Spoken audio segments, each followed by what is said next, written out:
have been writing a lot about Grim Fandango lately. The game is largely the product of Tim Schafer, one of the greatest programmers, writers, and developers out there. Schafer has been involved in some of the most creative and unique games available. His games are always well written, the dialogue is hilarious, his characters are deep and memorable, and his puzzles are clever and satisfying. Unfortunately, he has a tendency to create new titles rather than sequels, so each of his well-written characters usually only appear in a single game. We have no idea where he gets his ideas, but he seems to have an endless stream of them. At any rate, here are our choices for the top 5 games of Tim Schafer. Number 5. Day of the Tentacle. The classic game Maniac Mansion was the first point-and-click game we ever played, and the sequel, Day of the Tentacle, brought several characters back from the first game to the mansion.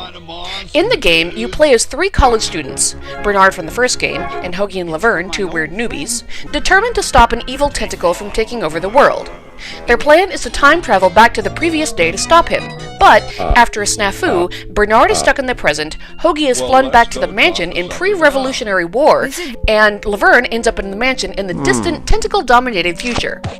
Solving puzzles involves passing items between the time periods, which means interacting with the characters in each time period, Revolutionary War icons in the past, and enslaved humans in the future. The game marked the first use of the more modern animation style that was light years ahead of previous titles. If you missed the original release, no worries. Day of the Tentacle is the next game scheduled to be remastered sometime in the near future. Well, I'm glad that's taken care of. Looks like everything's back to normal. Number 4. Grim Fandango. Grim Fandango is one of Schafer's most imaginative works, and he creates a vibrant, varied afterlife that reminded us of Beetlejuice. As Manny, you start the game as a travel agent for souls crossing the land of the dead. The better souls qualify for better travel packages. When Manny meets Meche, a soul deserving the best package available but assigned the worst, he starts to suspect someone's rigging the system. Solving the mystery requires Manny to take a 4-year journey across the land of the dead himself. Each level of the game captures the events of Manny's afterlife on the Day of the Dead each year. Apparently, major events happen to Manny on an annual basis. The game has a great story, terrific characters, and the variety of levels is particularly striking. Manny goes from insurance agent to club owner to jailbreaker to freedom fighter across the course of the game. Grim Fandango was one of the last point-and-click adventures created by LucasArts and is one of the most unusual and memorable games out there. Wait! I'm getting out of here! This world's for suckers! Number 3. Psychonauts. Psychonauts is the one game on our list that is not a point-and-click adventure. In the game, you play as Raz, a telekinetic mind reader attending a summer camp for similarly powerful adolescents. You have several abilities, including the power to enter people's minds, which manifest as different levels in the game. When campers start to disappear, Raz realizes something sinister is going on at the camp, naturally. You spend the game entering the minds of other campers, counselors, and, in one hilarious stage, the lungfish that lives in the camp's lake. Let's make out! Raz unlocks abilities that you can map onto the controller for the combat sequences, letting you customize your attacks. The voice acting, including Invader Zim's Richard Horvitz as Raz, is excellent, and the levels in which players' neuroses become playable environments are often amazing. Our one complaint about the game is the steep difficulty curve you encounter in the game's final levels. That aside, Psychonauts takes a great premise and turns it into an amazing game. Psychonauts! Number 2. The Secret of Monkey Island. We debated whether to include the first or second title from this series, but the original is truly a classic game. As Guybrush Threepwood, your life goal is to become a pirate despite being hilariously ill-equipped to do so. Along the way, you meet and fall in love with the beautiful Governor Elaine Marley.